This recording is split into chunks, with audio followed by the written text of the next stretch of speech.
ওয়ালা সাউফা ইউতিকা রাব্বুকা ফাতারদা। সুবহানাল্লাহ।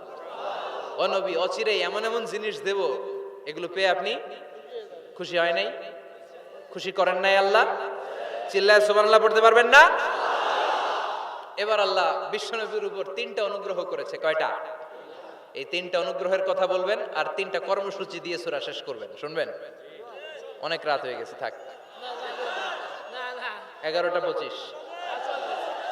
কষ্ট হচ্ছে না? গরম লাগে না? বাসায় যেতে হবে না? একটাও হক হয় না। মাশাআল্লাহ, আল্লাহ তুমি কবুল করো।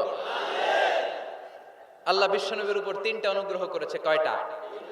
তাহলে কি 3টা অনুগ্রহ করলো এটাও শুনবো, আর কি 3টা কর্মসূচি দিল এটাও শুনবো ইনশাআল্লাহ। পড়েন। আল্লাহ বললেন, নবী কি কি অনুগ্রহ করলাম শুনেন। আলাম ইয়াজি